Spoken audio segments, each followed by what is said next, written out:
What's going on, guys? This is Chris from Pop Films, and you are tuning in for an exclusive, our very first tutorial. And I just decided to do this out on a whim. I think this is a really cool effect. It's called parallaxing. It's when you take a single photo and you give it movement, you make it look animated. It's freaking awesome. Anyway, so I just got back from a trip out west where we did 10 days backpacking through all of the national parks. We hit Zion, we hit Bryce, now we hit the, whatchamacallit, the biggest one there, and then I can't even think of. I'm having a brain fart right now. The Grand Canyon, Jesus. Okay, anyway, just a heads up, this is our YouTube page. This is what it looks like right here in its beauty, in its majesty. That's not even a word. But if you come to our page, hit subscribe. We're gonna have a link right about here. Hit subscribe, it really helps us out. And if you want more tutorials after this, if I do a good job, tell me in the comments. Or if I'm doing a terrible job, tell me never to do this again. Alright, anyway, let's go down here and let's open up Photoshop. So, this is the photo I decided to use for my first parallax video. And just give you a little preview of what it looks like. You know, for the time I took doing this, it's not that bad, but you can see the movement. Right around here, she's getting smaller, the background's getting bigger, foreground getting smaller, background getting bigger. Anyway, you get the idea. All right, so let's get into it. We're gonna go up to file, we're gonna open up the file that you want. Mine's right here. I just opened it up prior to this video. So let's get rid of this timeline right here. Oh, very important, guys. If you do not have Adobe Photoshop CS6 or the Creative Cloud version of Photoshop, you're not gonna be able to do this. So, sorry. Alright, let's get into this, guys. So what we're going to do is we're going to double click the background, hit OK, it's going to make it a layer. And what we're going to do, the best way to do it, honestly, is to use your pen tool and just go around your subject that you want to cut out, crop out from the picture. But for the sake of time, I am only going to use the quick selection tool. Very easy because of the difference between my foreground and background. So let's just drag in here. And you're gonna see, oh, yep, there it is. We went out of our lines. That's no problem, guys. Hold down Option, and that's gonna make your brush negative. And we're just gonna brush over that real quick, get down in there. And for the sake of this video, like I said, I'm not gonna go into too much detail with my pictures. I'm not gonna make it perfect, but you definitely wanna do that with yours if you want a great finished product. So what I'm gonna do here is I'm gonna hit Command J, and what that does, it's going to copy and duplicate the layer that you've selected. So let's go back to layer 1 right here. And as you can see, there's little spots here I could take out, honestly, but for the sake of time, I'm not going to do that. So what we're going to do is we're going to go up to our magic wand tool, click the background on our layer 1, and what we're going to do is select inverse. That's going to put selection back on this. Let's just do this real quick. All right, so just to be organized, layer 1 is going to be called subject. You can name it whatever you want, honestly, it doesn't really matter. Layer 0 is going to be background. Okay, so what we're going to do is going to open the background with our selection made. As you can see, our subject is selected, and on here we're just going to hit the delete button. Boom. And if I toggle this on and off, you can see it's done.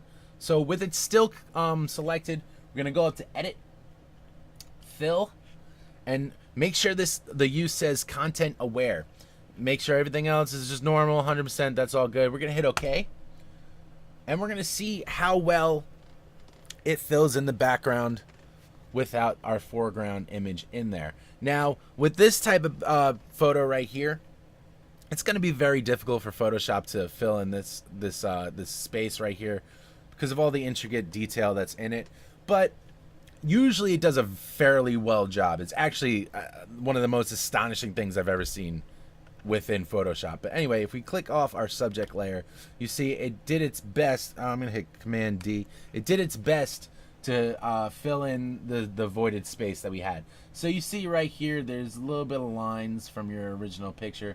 No problem there. We're just gonna hit the lasso tool, and we're gonna go around your lines. And what you're going to do is hit Shift and Delete, and it's going to fill it again. Content Aware, just make sure of that. And it's going to take a little bit of time to process. All right, and see what happens here. Done. So we're just going to do that for the rest of the little bit of picture. Honestly, you should go in this and do a fine detail. I'm just going to do the whole thing right now just to save time. So again, shift, delete, okay, or enter. Let that process out real quick. I'll come back when it's done. All right, guys, so as you can see, it did its job and got that got our subject out of the picture. So right there, we put the subject back in. And there's a little bit right around here. I think that actually might be what the railing looked like. I have to go back and look. Anyway, take the subject out, and you can see the background right here where the subject would be is a little discombobulated, right? Don't fret. It's okay. You know, this is my photo right here, and it's a little bit intricate. It depends on whatever photo you're using. But if this happens, do not worry. We can fix it later. All right, so what we're going to do is hit Window, go down to Timeline. And again, if you don't have CS6 or above, it's not going to happen. It's only going to have the Create Frame Animation option, which is not what we want. So we're going to click Create Video Timeline, and it's going to put each layer onto the timeline. So what we're going to do is we're going to click here on the arrow on Subject. We're going to click this little button right here by Position. That's going to create keyframes. So the first frame is keyed, and we're going to keep it where it we're going to keep it where it is right now, just for the sake of time. We go all the way to the end. You hit this button right here. This is going to add another keyframe, and what you could do is hit Command T, and that's going to allow you to resize your image. If you hold Shift and drag, you know what? Let's not do that yet. First, we're going to convert to smart objects for each layer. This is going to allow you to resize them and not lose any quality. So we're going to go to our last keyframe right here. And what we're going to do is hit Command T. And this is going to allow us to resize our image. And so what I'm going to do, since our background is a little fucked, I'm just going to make sure that my foreground is covering all of that. All right, so from here, I hit enter. If we go to the beginning and we hit play, boom. It is a sketchy, little warped out animation. Don't worry, all Photoshop is doing is rendering out the video that you just made, and as soon as it hits the end, you should be able to see it smoothly. So I'll get back to you when it's done. All right, so now to work on the background. Go here, click on there, and do the same exact thing as we did before. Click Transform. This little button right here is going to make a keyframe, and let's resize this. Command T. We're going to make this bigger, a lot bigger. Let's again, we got to hide the background. That's only because it wasn't able to fill in the void as well as I wanted it to. So for the sake of this picture, we're just going to move that up. Then we're going to go all the way to the enter. We're going to go all the way to the end where she's huge, and we're going to hit another keyframe, Command T, and let's just make this a little bit smaller.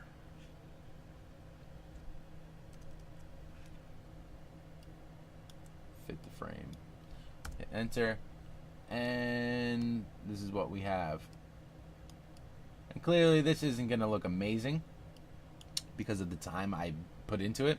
And that's another thing, guys. You want your stuff to look really good if you're being serious about it. If you're just having fun, just have fun. That's cool. But the best thing to do is just spend your time on it. Get all the details down packed.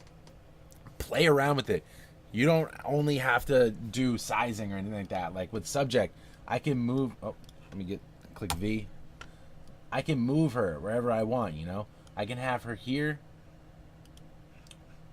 at this frame, and then have her come into the picture like that. Sky's the limit, guys. Honestly, you can do whatever you want with this. Alright guys, so that concludes this little tutorial on the very basic Parallax video inside of Photoshop. If you liked the video, make sure to hit the thumbs up, and please subscribe to our page. If you did like the tutorial, let me know. Maybe we'll do more in the future. If not, if I'm a terrible instructor, tell me that in the comments and I will never do this again.